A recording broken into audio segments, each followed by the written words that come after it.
नमस्कार दोस्तों, मैं राजेश चौधरी पारस ट्रेनिंग इंस्टीट्यूट में आपका हार्दिक स्वागत करता हूं। आज फिर हम अपनी आगे की क्लास को लेके आए हैं। जैसा कि मैंने आपको पिछली क्लास में हमने एचसीएफ को खत्म किया था। हमारी जो पिछली क्लास जो रही थी उसमें हमने एचसीएफ को खत्म किया था। अब हमारे पास लेते हैं एलसीएम। एलसीएम होता क्या है, सबसे पहले हम इसके ऊपर बात करते हैं कि एलसीएम क्या होता है, इसमें क्या क्या चीजें आती है, इसमें कितने टाइप के क्वेश्चन आते हैं, उन सारी चीजों का हम अभ्यास करेंगे। क्योंकि हमने पिछली क्लास में एचसीएफ को बहुत ही अच्छे ढंग से हमने क्लियर कर दिया था कि हमारे पास एचसीएफ में क्या क्या चीजें होती है। एलसीएम का मतलब हमारे पास होता है lowest common multiple. Lowest common multiple यह हमारे पास क्या होता है, एचसीएफ होता है, जिसको हिंदी में बोल देते हैं लघुत्तम समापवर्ती। हम नॉर्मली इसको एलसीएम के नाम से ही पढ़ते हैं, ज्यादातर हम एलसीएम पढ़ते हैं। अब एलसीएम होता क्या है, सबसे पहले हमारे पास वही एचसीएफ वाली कहानी यहाँ पे वापस रिपीट होती है कि इसमें हमारे को एलसीएम की डेफिनेशन आनी चाहिए। क्योंकि जब तक हमारे पास डेफिनेशन क्लियर नहीं है तब तक हम अपने एलसीएम को ढंग से पढ़ ही नहीं सकते। क्योंकि एलसीएम पढ़ना है तो हमारे को डेफिनेशन आनी चाहिए। तो अपने पास डेफिनेशन पढ़ने के लिए वह बड़ी छोटी से छोटी संख्या, वह छोटी से छोटी संख्या, छोटी से छोटी संख्या जिनका दी गई संख्याओं में पूरा पूरा भाग जाता है, जिनका दी गई,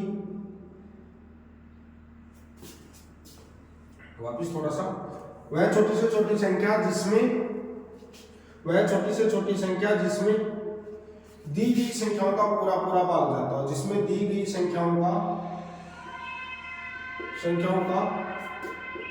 पूरा पूरा भाग जाता है, वो हमारा क्या होगा, एलसीएम होगा। अब इसका मतलब ये होगा कि एलसीएम होता क्या है, इस चीज के ऊपर हमारे को काम करना है। कि हमारे पास एलसीएम ये होता है कि वह अपने पास छोटी से छोटी संख्या, एक ऐसी छोटी संख्या ले लिए जिसका जो संख्या दी हुई है उनका उसमें क्या चला जाए, पूरा पूरा भाग चला जाए, वही संख्या उसका क्या निकल के आ जाती है, एलसीएम निकल के आती है। जैसे हमारे पास मैं ले रहा हूँ 5 और 15, 5 में अपने पास 5 और 15 में इसका जब बात करते हैं अपन, देखो दो तरीके से हम बात करते हैं। एलसीएम की बात करते हैं तो वह छोटी से छोटी संख्या जिसमें 5 का भी भाग जाना चाहिए और किसका जाना चाहिए, 15 का भी जाना चाहिए। तो इसका मतलब ऐसी संख्या हमारे पास क्या निकल गई, 15 निकल गई। 15 में 5 का भी भाग जाता है और 15 में 15 का भी भाग जाता है। इसका मतलब ये होगा कि वह छोटी से छोटी संख्या जिसमें दी गई संख्याओं का पूरा पूरा भाग चला जाता है, वो हमारा क्या निकल के आता है, एलसीएम निकल के आता है। अब एलसीएम में हमारे पास दूसरा, हमारे पास देखो एक तरीका तो ये है, दूसरा हमारे पास जो तरीका आता है वो हमारा आता है अभाज्य गुणनखंड विधि। अब हमारे पास सेकंड अप्रोच आता है अभाज्य गुणनखंड विधि। ज्यादातर यही फेमस है, अभाज्य गुणनखंड विधि ज्यादातर फेमस है हमारे पास एलसीएम के लिए। एलसीएम के लिए अभाज्य गुणनखंड विधि में हम 5 और 15 लेते हैं, पहले 5 से डिवाइड करते हैं, 1 3, फिर यहाँ से 3 से करते हैं 1 1 1।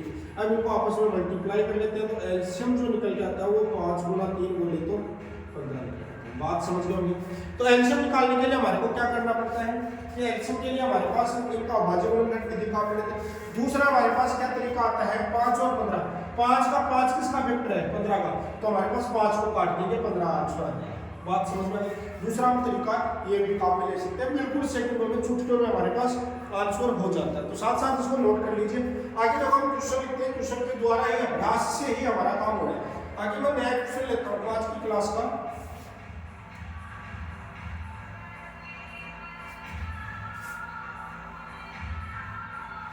इधर हमारे पास क्वेश्चन दिया हुआ है, जैसे मान लें 6 12, उसके बाद में हमारे पास क्वेश्चन जैसे दे दिया मान लो 20, 20 के बाद में हमारे पास दे दिया 30, 30 के बाद में 60।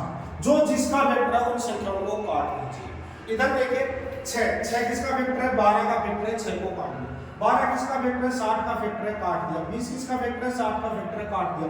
30 किसका वेक्टर है, 60 का वेक्टर है, बच गया 60, तो 60 इसका क्या जाएगा हमारे पास, एलसीएम हो गया। हमारे को इतना ही काम करना है, इतना भी बड़ा एलसीएम क्यों नहीं आ जाए। अब आराम से इसको क्या करते हैं, जो जिसका फैक्टर है उसको काट दो, हमारे पास में क्या आ जाएगा, जो बचेगा वो एलसीएम आ जाएगा। लेकिन यह मेथड हमारे पास वैसे छोटे छोटे क्वेश्चनों में अप्लाई होता है, जिसका हमारे को फैक्टर पता होता है।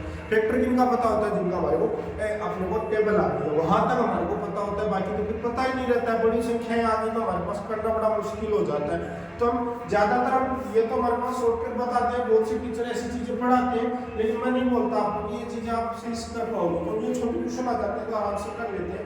बाकी अपने पास यदि बड़ा क्वेश्चन आता है तो आपको हमेशा ही अभाज्य गुणनखंड विधि द्वारा एलसीएम निकालना है। वैसे एलसीएम निकालने के लिए अभाज्य गुणनखंड विधि बहुत ही उपयुक्त और बहुत ही शानदार विधि है, कोई ज्यादा टाइम भी नहीं लगता है, फास्ट हो जाता है। उसके बाद में हमारे पास या तो हमारे पास आता है सिंपल तरीका आता है क्वेश्चन निकालने का, कि बिल्कुल ही बेसिक तरीका हमारे पास आता है।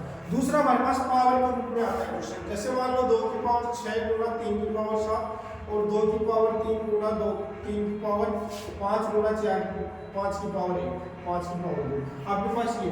इसके मैं बात करता हूँ एलसीएम। एलसीएम में हमारे पास जितने भी हमारे पास प्राइम वेक्टर है वो सारे लेंगे। एक तो क्या है 2 है, एक क्या है 3 है और एक क्या है 5, सारे लेंगे।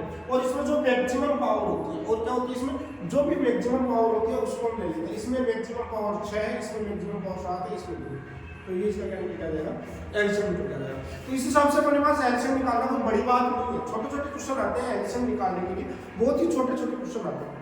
तो जो भी बच्चे हमारे पास देखो हम जब भी क्लास में आते हैं एलसीएम में हमारे पास बेसिक क्वेश्चन आता है। एलसीएम अपने पास होता क्या है उस चीज के ऊपर बात करते हैं। उसके बाद में बात करते हैं कि एलसीएम कैसे निकालते हैं, उस चीज के ऊपर बात करते हैं। फिर एलसीएम में हमारे पास लैंग्वेज के क्वेश्चन आते हैं, ठीक है। तो हमारे पास जो क्वेश्चन आते हैं एलसीएम के, एलसीएम हमारे पास है वो हमारे पास दो तरीके से होता है। एक तो अभाज्य गुणनखंड विधि बेसिक संख्या, यदि पावर की फॉर्म में आता है तो जितने भी प्राइम फैक्टर वो सारे लिख लेंगे मल्टीप्लाई में, और उनके ऊपर जो मैक्सिमम पावर है वो लिख लेंगे। एचएफ में जो कॉमन आते हैं प्राइम फैक्टर वो लिखते हैं और उसके ऊपर मिनिमम पावर को लिखा जाता है। ये हमारे पास एलसीएम और एचसीएफ में कंपैरिजन होता है। तो हम जो भी पढ़ रहे हैं उसको थोड़ा सा बेटा डीपली पढ़ना है, बहुत ही धीरे धीरे स्लोली स्लोली पढ़ना है। अपने को कोई भी जल्दबाजी नहीं करनी है, क्योंकि हमारे पास जो क्वेश्चन हमारे पास आते हैं वो बड़े ही प्यारे प्यारे क्वेश्चन आते हैं। तो उनके लिए आपको जल्दबाजी करने की जरूरत नहीं है, क्योंकि जल्दबाजी में क्वेश्चन अक्सर गलत हो जाता है। तो आप बने रहिए, हमारे वीडियो पे बने रहिए और ज्यादा से ज्यादा इस चैनल को सब्सक्राइब और शेयर कीजिए, ताकि ज्यादा से ज्यादा लोगों तक यह मैसेज पहुंच सके। आज हमने दो टाइप के क्वेश्चन किए हैं। एलसीएम कैसे निकालते हैं, एलसीएम हम अभाज्य गुणनखंड विधि के द्वारा, दूसरे अपने पास फैक्टर वाले, ये हम निकालते हैं, बात समझ गए। उसके बाद में हमारे पास जो आगे के जो क्वेश्चन आते हैं हमारे पास, कुछ हमारे पास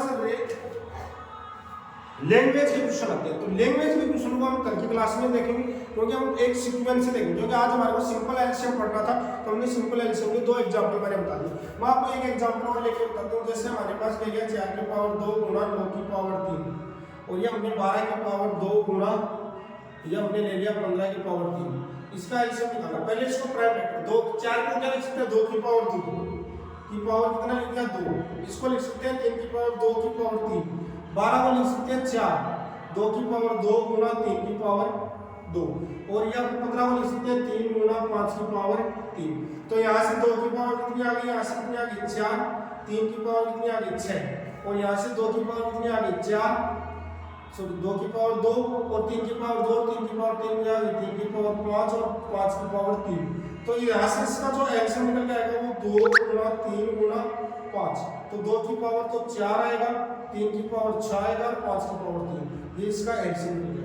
तो बेटा अपने पास जब भी है अपने पास संख्या इसको प्राइम फैक्टर में कन्वर्ट करो, इसको भी प्राइम फैक्टर में 4 गुना 3 करके, क्योंकि हमारे पास ये कंडीशन हमने एलसीएम की थी, इसलिए हम ज्यादा टाइम इसमें नहीं लेंगे। क्योंकि एलसीएम में भी हमने यही देखा था कि पहले प्राइम फैक्टर में मल्टीप्लाई करेंगे, फिर सोल्व करेंगे, और उसके बाद में जो भी अपने पास मैक्सिमम पावर वाला पार्ट होता है उसका हम क्या ले लेते हैं एलसीएम ले लेते हैं। तो आप अपनी तैयारी को सीक्वेंस से तैयार कीजिए, क्योंकि एसएससी जीडी का एग्जाम फरवरी में है। उसके बाद में हमारे पास जो एग्जाम है आगामी एसएससी जीडी का एग्जाम 2025 में आने वाला है, क्योंकि हमारे पास एसएससी जीडी की 26,000 वैकेंसी अभी आ रही है, बाकी की वैकेंसी एक साल बाद आएगी। तो हमारे पास बहुत ही शानदार गोल्डन चांस है, तो उसको आपको चूकना नहीं है, अपनी तैयारी को मजबूत बनाए रखना है। आगामी हम अपने वीडियो पर बने रहने के लिए आपका धन्यवाद। बाकी आप चैनल पर नए हैं तो उसको सब्सक्राइब कीजिए, शेयर कीजिए, ज्यादा से ज्यादा लोगों तक पहुंचाइए। हमारा ऑफलाइन बैच भी चल रहा है। आपका अपना राजेश चौधरी, पारस के इंस्टीट्यूट, गुड़ागुड़।